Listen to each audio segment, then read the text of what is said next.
started sushi, and I'm on a journey around the Mediterranean, following in the footsteps of a man who 2,000 years ago travelled more than 10,000 miles around the Roman world by foot and many, many more by sea. This is extraordinary. We must appear that size from up there. For the last 25 years, I've been fascinated by St. Paul. To some, he's the man who did more than anyone else to transform Christianity from a small Jewish sect into the most powerful religion in the world. To others, he's a preacher of prejudices that have echoed down throughout history. And they must have thought the arrogance of the man. Here he is, on the basis of one vision, so he says. He's telling everybody what Changing all they the should do. rules. A man of contrasts and confusions, a fanatical persecutor of Jesus' earliest followers, who once supported the stoning to death of early Christians, who then claimed to have experienced a miraculous conversion on the road to Damascus. Love is patient. Love is kind. It does not envy. It does not boast. It is not self-seeking. It is not easily angered. A man convinced that the end of the world was coming and that he had a God-given mission to convert non-believers to Jesus. You're just made of stone. Push you over and you'll break into hundreds of pieces. If ever there was an historical character I've longed to play, it's Paul. So for me, this is a very personal quest. I could look like that. What do you think? A little bit. I'll be seeking out clues in the places he visited, deciphering new evidence from the latest archaeological research, and meeting expert witnesses from around the region to help me uncover this remarkable man hidden within the pages of the New Testament.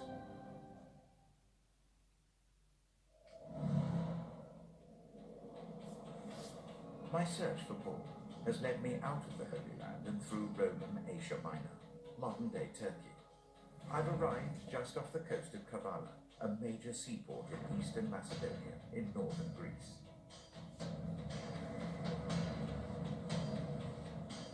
In the 1st century AD, this was the main gateway to Philippi, a major garrison city of the Roman Empire. And it was here that Paul first set foot on European soil. And by the time he'd reached here in around AD 50, he'd already established small communities of believers in Asia Minor. But now he'd set his sights on the west, to lands where the name of Jesus was not known. For Paul, this is a desperate race against time, to convert non-believers to Jesus before the end of the world arrives. But he's now moving closer to the heart of the Roman Empire, where Caesar himself is revered as a god. And he's carrying with him a radical new manifesto, preaching that all are equal, whatever their place in society, calling for love and understanding within communities, and demanding that pagan ways be swept away by a higher moral code. Surely Paul must have realized he was putting himself in grave danger. Attacking the Roman religion was attacking the Roman state. Once ashore, Paul's journey to Philippi would have taken him along the Via Egnatia, a major Roman road that ran through northern Greece. Incredibly, several long stretches of the road still exist today. It really is the most extraordinary feeling to know that I'm actually walking on the same stones as St. Paul walked when he went to Philippi. And it's 15 kilometres and uphill most of the way.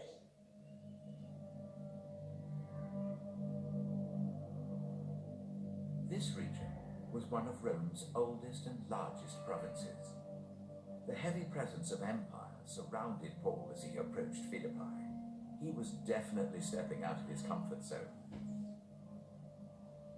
How would he be received in a city where the worship of pagan gods was woven into the very fabric of life? Where their images adorned not just temples, but workplaces, public arenas, and even people's homes? On the outskirts of Philippi, I met one of the city's modern guardians, Alexei Labranidis. Alexei, hello. Hello, David. welcome. How are you? Very well, thank you. So this is Philippi. This is Philippi. Let's see the city. We are entering the city from the city walls. We were combined with the theater. What was it like in the first century here? Very crowdy and full of life. It was a city between 10 and 15,000 people. And imagine that we had people from everywhere, not only Romans. Yeah. What was the religion here? It was a mixture. Everybody was believing his own faith. Traces of pagan gods from all over the ancient world, from Greece, Babylon and Egypt, have been found in Philippi.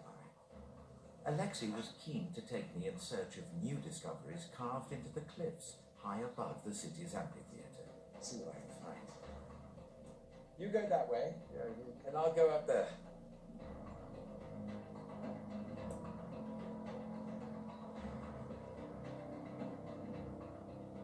Oh, look, up there. Looks like a hunting scene. It looks as if the hunter's throwing something. it's like a big comic book on the rocks. It does look like a big comic book. And a huge quarry. Comic book quarry. Are there many of these all over? All around, you can Oh, look, there's another one here. Oh, wow. here you can see Artemis with the bow and the dog.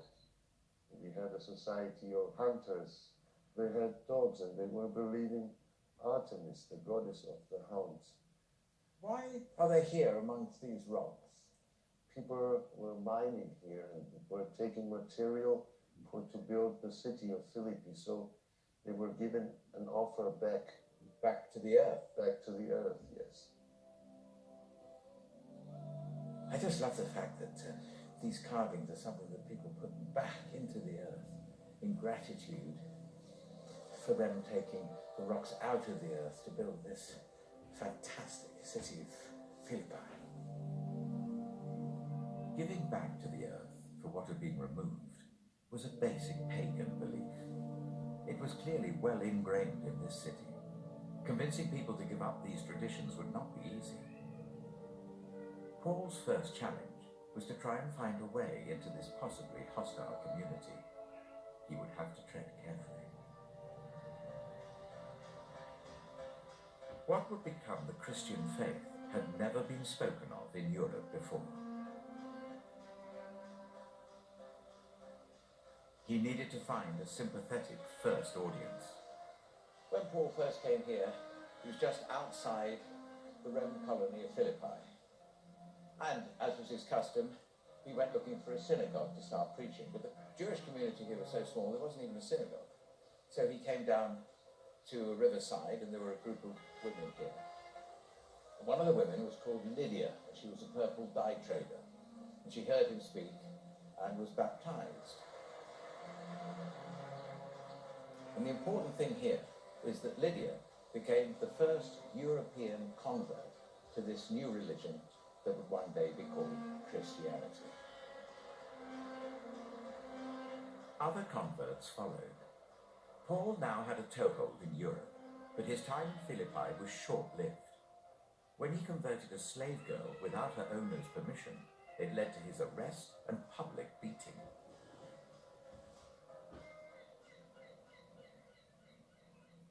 Philippi was a start, but it was time to move on. Along the Via Ignatia to Thessalonica, 150 kilometers and a 4-day walk away. Though Paul was leaving Philippi behind, it was vitally important that he stayed in touch with the small community he had established. There was always the risk that a fledgling church would break apart after he had gone. Paul was to become a master of the new technology of letter writing. The only contemporary sources we have for Paul's life and journeys are in the Bible's book of Acts and in a remarkable series of his own letters, which now form much of the New Testament. Each of these surviving letters was written to a specific community. the Philippians, the Romans, the Thessalonians. What intrigued me was how and why these letters were written. At Thessalonica's Lateran monastery, I met biblical scholar Eddie Adams. Paul primarily wrote to communities, and mostly to communities that he himself founded. So he was writing to his own converts. I think what prompts him to start writing is usually the circumstances of the churches being addressed. Something goes wrong, there's some problem, and that causes him to put pen to paper. I think he had a very strong sense of responsibility for the churches under his control. And I think his activity was absolutely frenetic. If he's not writing letters, he's going to new places to found congregations. We get the sense that Paul is, in every sense of the phrase, a man on a mission. Something to remember about the letters, which might interest you as an actor, David, is that they were written and they were designed to be read out loud in congregations and in community context. So we actually have his spoken word. Yes, I do think we are capturing the voice. We have, in the letters, captured the voice of Paul.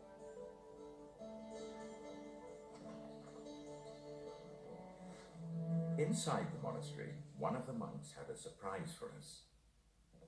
Hello. So, where are we? What is... This is the oldest part of Lateran monastery, where the tradition says that here preached for the first time St. Paul to the people of Thessalonica. Wow. He actually preached here. Right in this... This is the spot. The spot? That's amazing. This mosaic is from 2nd century. After that, in 14th century, they built the rest of the church. Doesn't that put shivers up your back? This chapel was erected. Yes. Because Paul actually spoke here. Yeah. I mean, that is quite extraordinary. It gives you a kind of material connection. Didn't expect that. No, that was an unexpected pleasure. So how did he actually write his letters then? He's usually not the person who picks up the stylus and actually writes. Usually his letters are dictated. That seems to be his standard procedure for composing a letter. Paul's letters were written to specific churches, but crucially, they were also copied and shared between communities, carrying his message and voice around the Roman world. So, would you put this down for me? Yes, of course. There is neither Jew nor Gentile.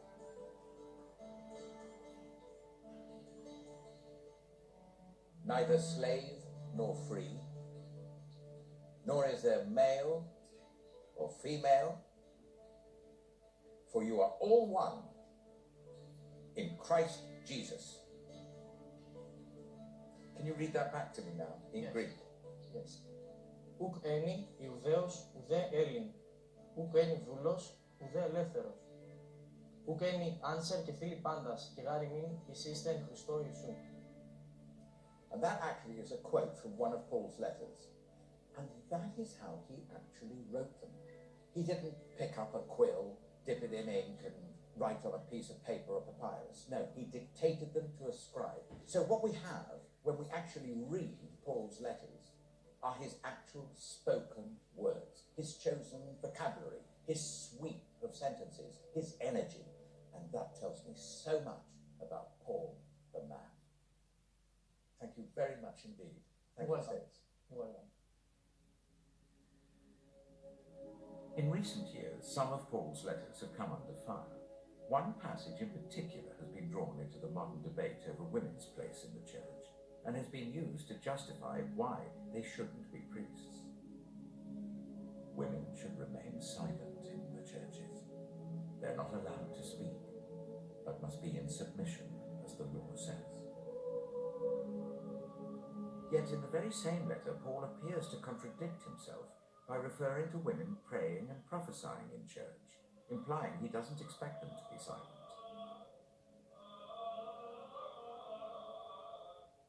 Remember, Paul's first convert in Europe had been a woman. In another letter, he mentions 26 prominent members of the community, 9 of whom are women. Women were also valuable recruits. Being in charge of the household meant they could offer a venue for meetings and access to networks of family, friends, and associates. So was Paul a misogynist? How should we read his letters? The next day, in Thessalonica's central market, I met New Testament scholar Ekaterini Zalampuni. Do you think Paul would have attracted women to follow him?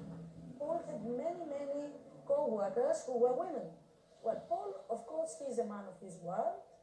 He knows very well what the place of women in the society is. He, of course, takes into consideration these ideas, but I think he's a little bit progressive. He treats them somehow as equals.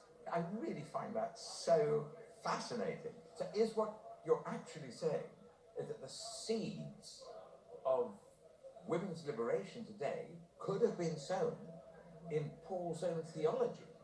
Yes, because for Paul, always we must connect his thought, his theological ideas with his expectation of this end of the world. He's quite sure that the end is imminent. Yes. So he thinks and sees everything through this perspective. And when you see things this way, so you can see that men and women can only be equal. There is neither male nor female. So, yes. No, brilliant. I've never read it that way before. Thank you. Ekaterini's point was simple. Paul was a man of his time with the attitudes of his time. But he also believed the end of the world was coming soon. He didn't differentiate between men and women. His goal was to save as many people as possible, and no one should be lost. In Thessalonica, then, Paul's drive for new converts provoked an angry mob.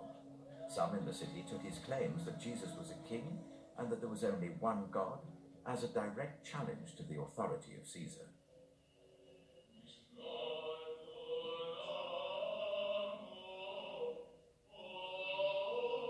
Around AD 49, he wrote his letter to the Thessalonians, the earliest surviving Christian writing of any kind. In it, it's clear that he'd left behind a small but thriving community. The legacy continues to this day.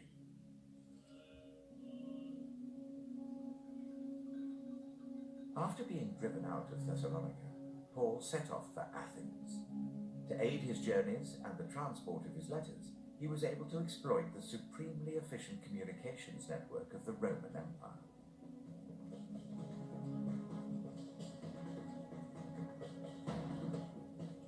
I suppose roads like these would have been called the superhighways of the ancient world. They would have carried messages, information, and new ideas between cities, towns, and villages. But unlike the modern high-speed internet, where messages can travel across the globe in seconds, in the ancient world, messages travelled slowly and would have required someone to actually set out on a journey. I have been constantly on the move. I have been in danger from rivers, in danger from bandits, in danger from my fellow Jews, in danger from Gentiles, in danger in the city, in danger in the country.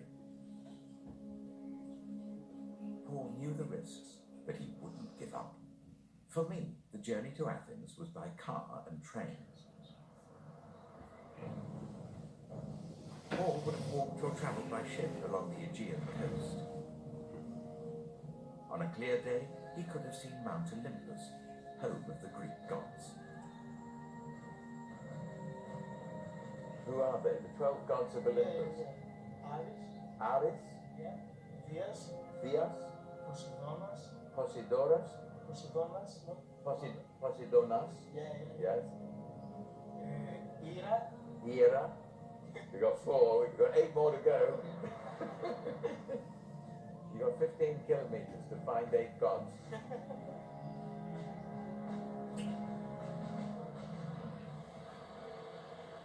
I'm getting quite excited now because there are 1 or 2 characteristics of Paul that are rising to the surface that are really changing my preconceptions about him. For example, I've been told by now so many people that Paul appears to be pro-women, whereas before I thought he was completely anti-women, almost a misogynist. Another thing is, his persistence. He goes into these pagan cultures and everything seems to start off quite well and then it goes totally pear-shaped, and this repeats itself over and over again, apart from perhaps from Thessaloniki, which seems to have had some success.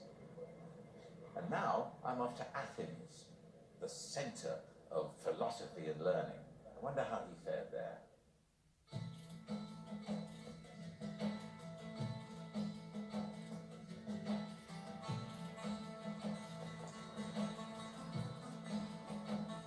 When Paul arrived in Athens, it had been under Roman rule for more than 100 years.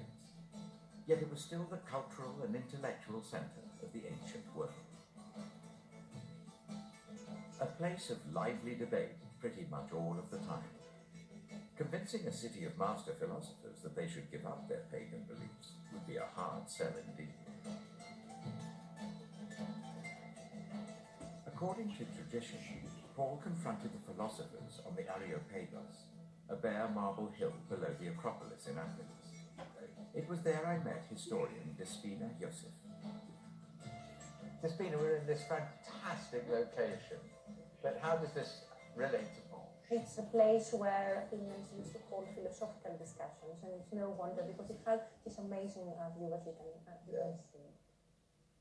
When Paul came to Athens and he was preaching the Christian message, some philosophers found his message intriguing and they decided to bring him here, and they invited him to give a speech. What do you think Paul's reaction would have been coming to Athens? He saw a city full of gods and so many idols everywhere and so many temples. He was in fact outraged to see the city full of pagan gods. Athenians typically worship their gods with offerings or animal sacrifices at altars scattered around the city.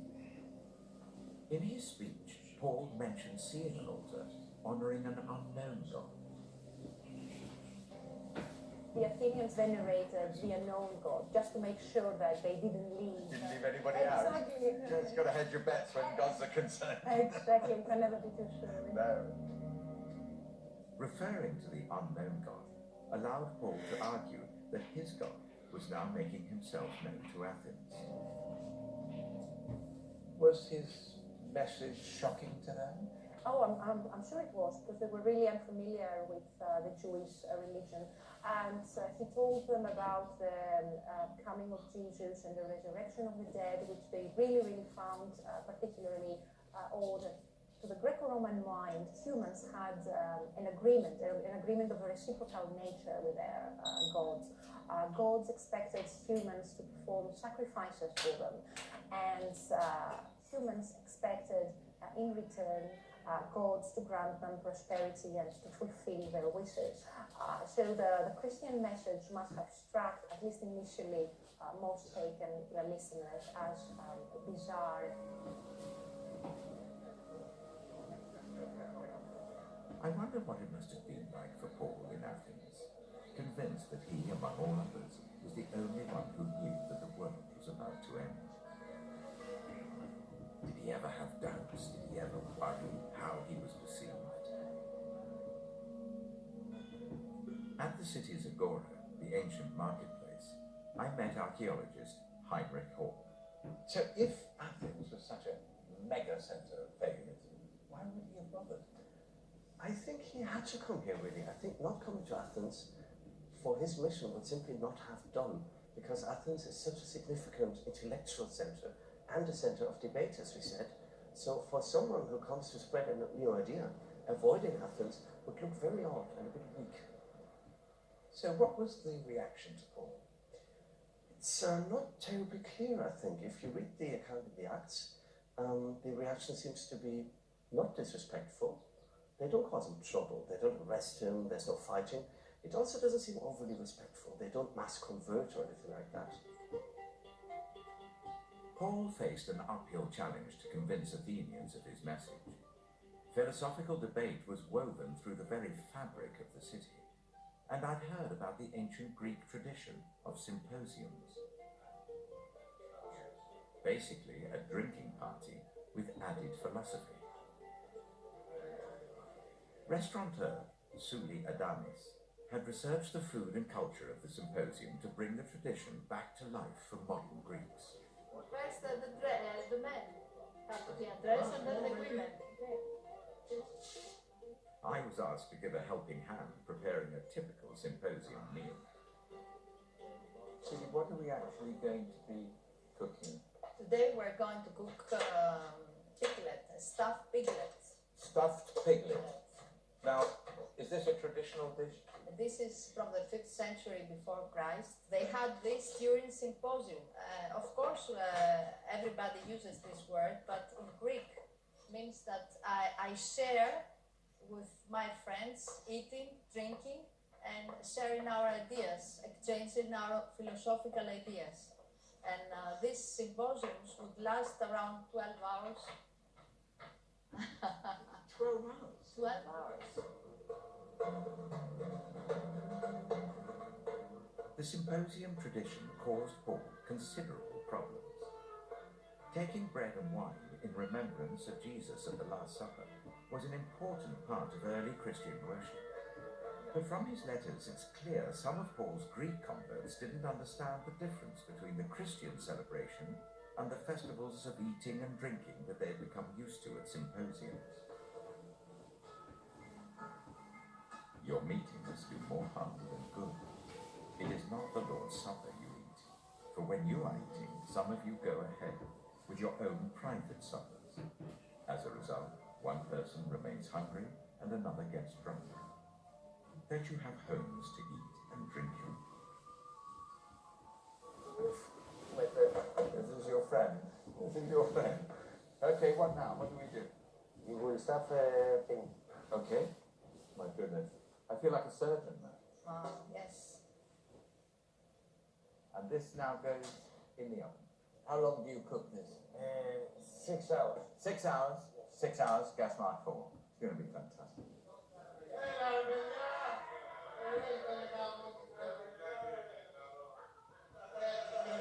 It's been absolutely fascinating for me to watch this reenactment of a symposium. And this was going on when Paul would have been here. And you see how the debating, the intellectual society was really rooted in Athens. But apparently this could become very bawdy indeed. I think I'll leave them to it. Could go on for some time.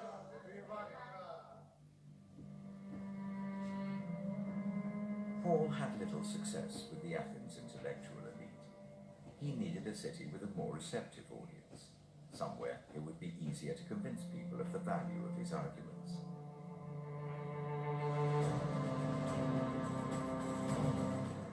And so to Corinth, and through the magnificent Corinth Canal.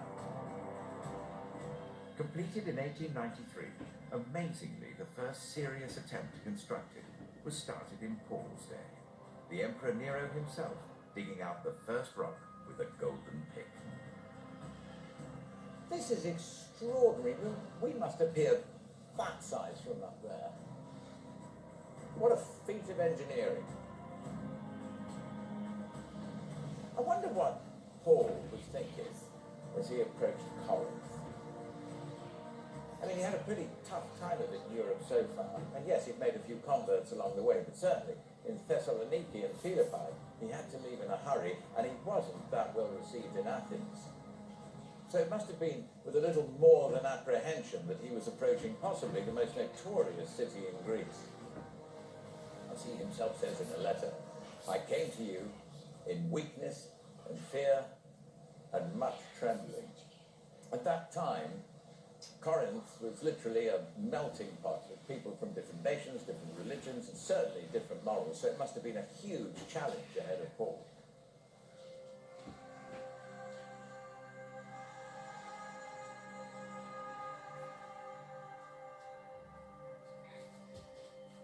When Paul first arrived in Corinth around AD 50, this was a young and dynamic city with attitudes to match.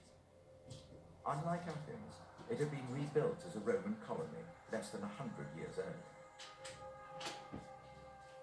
Free of religious and intellectual traditions, Paul had more room to operate. According to Acts, he set up shop and started earning a living as a tent maker. Archaeologist Guy Sanders excavation director here for the last 15 years, agreed to show me around. Guy, this looks like a major street or road. What's around it? It's the major road of the city. It's the Cardo Maximus. It's the main north-south drag in the city of Corinth. So where we're walking now, Paul would have walked. Oh, many times over the got here. And would he have a shop here at least Corinth? I think this was a bit high rent for Paul. It's more like Harrods than the kind of place that you'd find a tent maker's shop. Yeah. He would have been a few streets over, I think. Why would Paul have come here then? What was special about Corinth? Well, it was one of the biggest cities in the empire. It had fantastic harbour facilities on both coasts. So there would be hundreds of thousands of people living in the region and engaged in international trade. So people may have come from the far away of Britain and Egypt, the Black Sea. Britain here? I think highly likely you had people from the northwest of Europe as well as from the farthest flung parts of the empire. And by coming here, Paul had a captive audience, and when they left again, they would be perhaps taking his message far further than he could carry it. Did he have a strategy, do you think, in coming here? Or? He stayed in Corinth for about 18 months, Yes. Which I think suggests that he did have a strategy, and he invested a lot of money and effort in trying to establish his church in Corinth. He had to support himself somehow, and he was a tent maker, as you said. And the kind of society that he moved in was probably the poorer echelons of society. We're talking about 8 in 10 people who would have been at the poverty line. But I imagine that he had a lot of contacts with people within his peer group. There's no reason why he wouldn't be sitting outside a shop making his tents so that he can talk to people who are passing by on the streets. And some people he'd meet once, and many people would come back and talk again.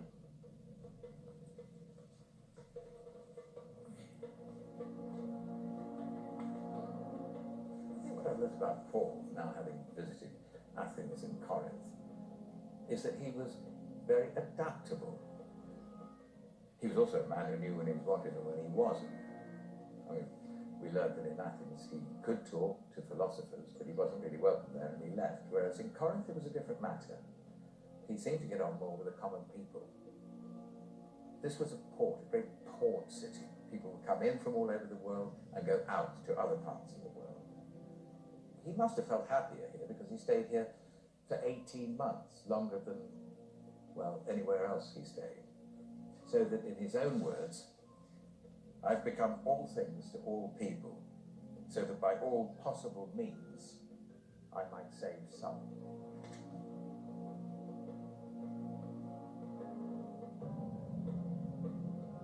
While in Corinth, Paul wrote a letter to a community of believers in Rome. It laid out his